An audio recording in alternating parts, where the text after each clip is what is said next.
शनिवार को केंद्रीय कृषि मंत्री शिवराज सिंह चौहान बुधनी जनपद के जैत और शाहगंज पहुंचे, जहां केंद्रीय मंत्री शिवराज सिंह चौहान का भव्य स्वागत किया गया। वहीं केंद्रीय मंत्री शिवराज सिंह चौहान ने जैत पहुंचकर मां नर्मदा की पूजा अर्चना की और 5 करोड़ 9 लाख रुपए की लागत से बनने वाले शासकीय हाई स्कूल भवन और बख्तरा में 7 करोड़ 24 लाख रुपए की लागत से बनने वाले हाई स्कूल भवन का भूमि पूजन किया।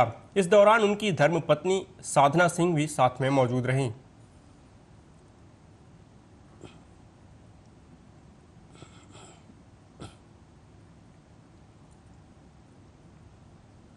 मुख्यमंत्री डॉक्टर मोहन यादव मध्य प्रदेश के छिंदवाड़ा पहुंचे, जहां मुख्यमंत्री डॉक्टर मोहन यादव ने कहा कि अभी तक फसल पर बोनस मिलता है। आने वाले समय में हमारी सरकार दूध उत्पादन पर भी बोनस देगी। जनपद, नगर पालिका और पंचायत स्तर पर आप गौशाला बनाएंगे, हमारी सरकार पूरी मदद करेगी।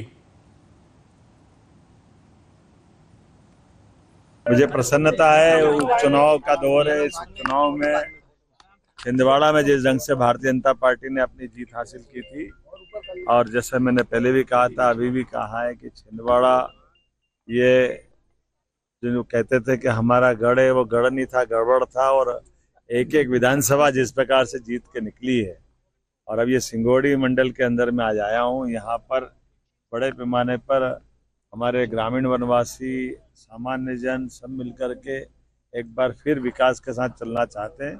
तो हर एक को ये चाहता है कि चुनाव जब हो तो सरकार के साथ चलना चाहिए। और उपचुनाव में जिस प्रकार से भारतीय जनता पार्टी पे विश्वास व्यक्त किया है, मैं गारंटी से कह सकता हूँ कि भारतीय जनता पार्टी हमारे उम्मीदवार श्री कमलेश साहब को प्रचंड बहुमत की ताकत के साथ जिताएगी। और विकास के मामले में मध्य प्रदेश की सरकार और केंद्र की माननीय नरेंद्र मोदी जी की सरकार, डबल इंजन की सरकार, पूरी ताकत के साथ आगे बढ़ेगी।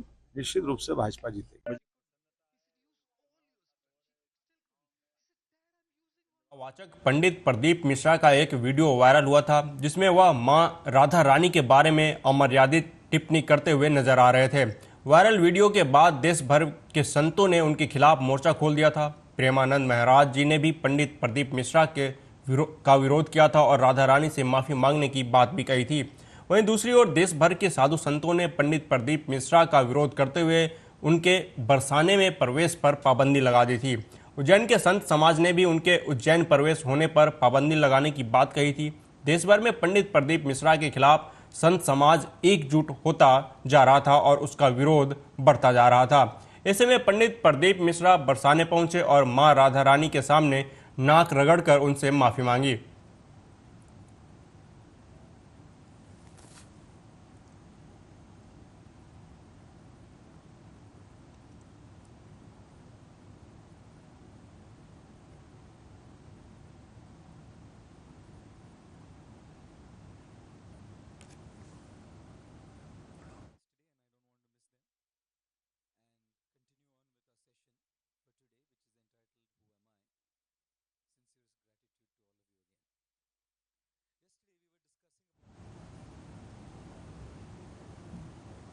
एक जुलाई से लागू हो रहे नए कानून प्रावधानों के बारे में जानकारी देने के लिए जिला मुख्यालय से लेकर अनुविभाग और थाना स्तर तक कार्यक्रम आयोजित किए जाएंगे।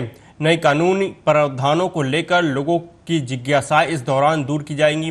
वहीं पुलिस अधिकारियों का कहना है कि पहले जो अपराध गंभीर प्रकृति के नहीं होते थे और उनमें प्रावधान कड़े लगाए जाते थे, उसका नए कानूनों में सरलीकरण किया गया है। वहीं दोषियों के खिलाफ प्रभावी कार्रवाई करने के लिए भी यह कानून लाए गए हैं।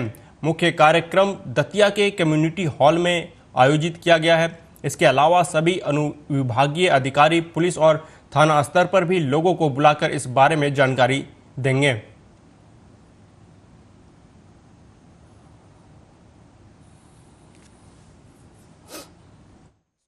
जैसा आपको पता ही है कि 1 जुलाई से जो नवीन संहिताएं हैं वो लागू हो रही है, जो नए कानून बने हुए हैं। तो उसी के संदर्भ में जैसे प्रचार प्रसार भी चल रहा है, 1 तारीख को पूरे मुख्यालय लेवल पर, अनुभाग लेवल पर, थाना स्तर पर समाज के सभी प्रबुद्धजनों को आमंत्रित किया गया। सभी जो प्रमुख व्यक्ति हैं उन्हें आमंत्रित किया गया है, उनको अवगत कराया जाएगा।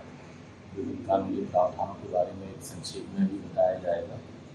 और ये आचार संहिता आज से लागू हो गई है, इस संबंध में भी बताया जाएगा।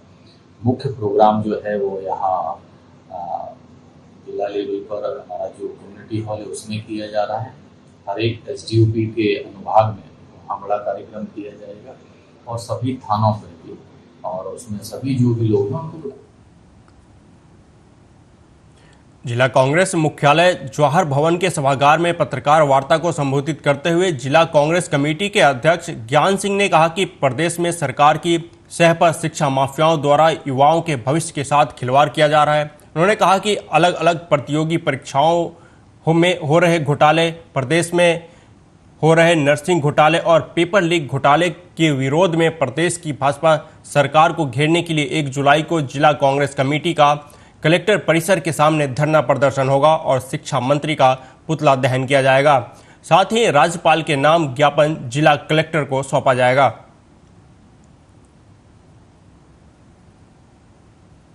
आज हर जिलों के कार्यालय में आप देखिए तो विभाग के अधिकारी कुंडली मार के बैठे हुए हैं और भ्रष्टाचार इतना हो रहा है कि वो चरम सीमा पार कर चुका है। अभी हाल में सीधी में ही देखिए कि RS डिपार्टमेंट में इतना बड़ा घोटाला सामने जो आप सब सुन रहे हैं, अभी प्रमाणित तो नहीं हुआ है, लेकिन यदि कहीं आग लगी है तो निश्चित रूप से धुआं दिख रहा तो आग तो लगी होगी। सिंगरौली जिले के कोतवाली क्षेत्र के हरतहरवा में अवैध रूप से भंडारित 75 घन मीटर रेत खनिज विभाग द्वारा जब्त की गई है। प्राप्त जानकारी के अनुसार जिला खनिज अधिकारी AK राय के मार्गदर्शन में आज खनिज विभाग में पदस्थ सहायक खनिज अधिकारी कपिल मुनि शुक्ला, चौकी प्रभारी शासन संदीप नामदेव, खनिज सर्वेयर मुनेन्द्र सिंह के साथ खनिज एवं पुलिस अमले द्वारा संयुक्त रूप से कार्रवाई के दौरान बहरन कोतवाली से 20 किलोमीटर दूर ग्राम हरहवा पटवारी भवन के सामने शासकीय भूमि पर 75 घन मीटर रेत को अनाधिकृत रूप से भंडारण किया जाना पाया गया। मौके में जांच के दौरान किसी भी व्यक्ति या फर्म के द्वारा खनिज रेत भंडारण संबंधित कोई दस्तावेज प्रस्तुत नहीं किए गए। लवारिस रूप से संपूर्ण खनिज रेत मात्रा 75 घन मीटर जब्त किया गया, जिसकी बाजार में कीमत 1 लाख रुपए बताई जा रही है।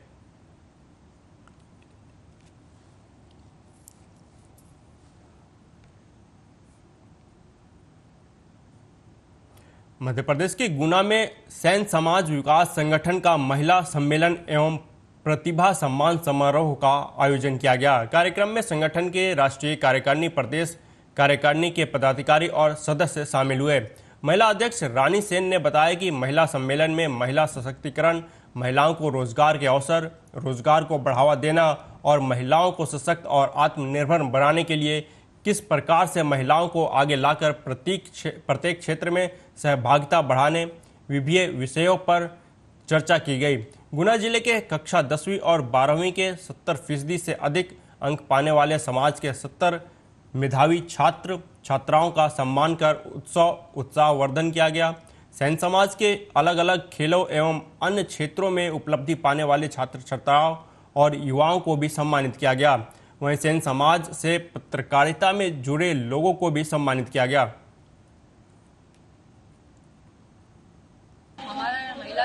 का कार्यक्रम रखा गया, जिसमें महिलाओं को आगे बढ़ाने के लिए उद्योग के बारे में जो घर बैठे वो अपना कार्यक्रम करती रहे। घर बैठे बहुत से पापड़ बड़ी का उद्योग है, इसके अलावा वो बत्ती बना सकती हैं और बहुत सारे ऐसे काम हैं जो महिलाएं अपने घर बैठ के कर सकती हैं। इसके अलावा जो अन्य बच्चे हैं अदर एक्टिविटीज में आगे हैं, स्पोर्ट्स में हैं, जिसमें स्पोर्ट्स हैं, पढ़ाई लिखाई, अन्य बहुत सारी गतिविधियां में बच्चे आगे उनका सम्मान समारोह रखा गया और साथ में उनके माता पिता का सम्मान। क्या नाम है? रानी मुन्ना महिला सम्मेलन है, तो आप समाज की महिलाओं के लिए आपका क्या संदेश है? हमारी समाज की महिलाओं के लिए यही संदेश है कि वो ज्यादा से ज्यादा आगे बढ़ें और अपना हर क्षेत्र में आगे बढ़ें और अपने बच्चे या अपनी एक्टिविटीज में वो हमेशा सबका साथ दें। तो जो उनसे बने बाहर जाके अंदर घर में रह के कोई उद्योग के विषय में जानकारी कर सकती है। बढ़ते हैं अगली खबर की तरफ। प्रधानमंत्री जनजातीय आदिवासी न्याय महाअभियान कार्यक्रम कुछ समय पहले ही शुरू हुआ था। जनजातीय गौरव दिवस से शुरू किया गया था, जिसके अंतर्गत देश की अति पिछड़ी जनजातियों को विकास की मुख्य धारा में लाने के लिए केंद्र सरकार की समस्त योजनाओं का लाभ देना था। इसी क्रम में 15 जनवरी को प्रधानमंत्री मोदी ने एक साथ 1 लाख से अधिक आवास के हितग्राहियों को स्वीकृति प्रदान कर प्रथम किस्त प्रदान की थी। शिवपुरी जिले में कलेक्टर रविंद्र चौधरी एवं सीईओ जिला पंचायत उमराव सिंह मरावी की जोड़ी ने माइक्रो प्लान कर एक पंचायत की समस्याओं जैसे भूमि उपलब्ध कराना, कारीगर मजदूरों की उपलब्धता, रेत सीमेंट ईंट जैसी सामग्री की आसान एवं सस्ती दरों पर उपलब्धता सुनिश्चित कराना, शटरिंग की उपलब्धता आदि पर विशेष फोकस किया था, जिस कारण शिवपुरी जनपद में मात्र 29 दिन में ही देश का सर्वप्रथम पीएम जनमन आवास कलोथरा पंचायत के भागचंद्र आदिवासी ने तैयार कर लिया। देश में शिवपुरी ही नहीं अपितु प्रदेश का नाम रोशन किया है।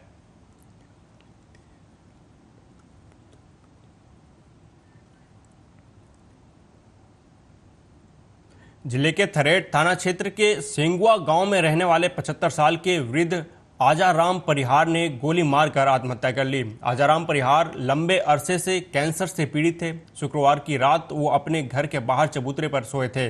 इसी दौरान उन्होंने अपनी लाइसेंसी बंदूक से सीने में गोली मार ली।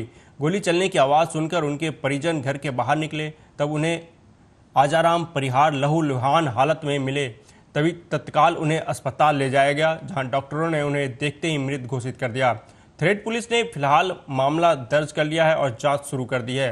आशंका जताई जा रही है कि कैंसर के कारण वृद्ध आजाराम परेशान थे।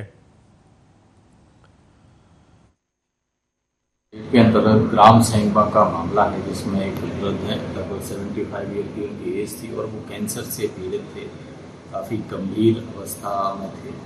इसी कारण कल रात को लगभग 3 बजे उन्होंने अपनी 12 बोर की जो बंदूक थी उससे गोली मार ली, जिससे उनकी डेथ हो गई। सर कोई तंत्रिष्ठा कुछ आ रहा है सामने, ऐसा कुछ? नहीं, ऐसा कुछ भी नहीं आया। परिजनों ने यही बताया है, घर के बाहर लेटे हुए थे, जब गोली की आवाज़ आई चल रही थी तो सबने बाहर आके देखा तो चबूतरे में बैठ के उन्होंने बंदूक को नीचे रखे अपने चेस्ट में उसको ट्रिगर दबाया तो गोली चेस्ट में लगी। धार जिले के धामनोद पुलिस ने मोटरसाइकिल चोरी करने वाले गिरोह का पर्दाफाश कर कुल 5 आरोपियों से 11 महंगी चोरी की मोटरसाइकिल बरामद की है। पुलिस टीम ने मोटरसाइकिल चोरी की घटनास्थल के आसपास के सीसीटीवी फुटेज चेक करने के बाद पाया कि मोटरसाइकिल चोर गाड़ियों की रेकी कर मोटरसाइकिल चोरी की घटनाओं को अंजाम दे रहे हैं, जिसके चलते धामनोद पुलिस ने टीम के द्वारा आरोपी पर निगरानी रखी गई और उसे चोरी की मोटरसाइकिल सहित धर दबोचा। गिरफ्तार आरोपी प्रियांशु उर्फ मुन्ना चौहान भिकनिया खेड़ी का रहने वाला है, जो अपने दूसरे साथियों के साथ रेकी कर मोटरसाइकिल चोरी करता था। पूछताछ के दौरान कुल 5 आरोपियों के कब्जे से चोरी की 11 मोटरसाइकिल बरामद की गई है, जिसकी कीमत 9,70,000 रुपए बताई जा रही है। लगातार वाहन चोरी के मामले जैसे कि आपने देखा होगा कि हर क्षेत्र में बढ़ रहे हैं। उसी को देखते हुए हमारे जिले के कप्तान एसपी सर द्वारा एडिशनल सर के मार्गदर्शन में और एक टीम बनाने का गठन किया गया था, जिसमें हमारे थाना धामनोद के लीडर थे। और इसी टीम का जब गठन किया गया तो जो हमारे डीआई साहब हैं उन्होंने अपनी एक टीम को सादा वस्त्रों में जो हमारे पूर्व के घटनास्थल रहे हैं चोरी के, वहां पर हमने एक टीम लगाई। और वो टीम ने जब वहाँ की एक तरीके से हमारी टीम ने पहले रैकी करी, तो हमने कुछ रैकी करी और उसके बाद में कुछ सीसीटीवी फुटेज देखे, तो उससे कुछ नाम हमें क्लियर हुए, कुछ संदिग्ध हमारे पास में लगा कि कुछ ये संदिग्ध लोग हो सकते हैं। उसी के चलते एक प्रियांशु करके आरोपी है, उसके ऊपर हमने नजर रखवाई गई।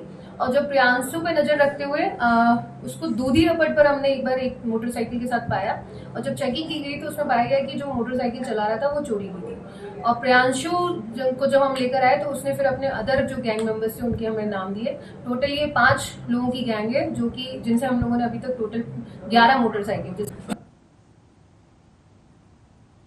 हाथ में छतरी और छतरी में स्थानीय मांगों को लेकर लगे पैम्पलेट और उस पर लटक रही चूड़ियां, यह शख्स है छतरपुर जिले के चंदला नगर के समाज सेवी और स्थानीय पत्रकार अशोक शुक्ला, जो अनोखे तरीके से अपना विरोध प्रदर्शन करते हुए स्थानीय समस्याओं के बारे में बता रहे हैं।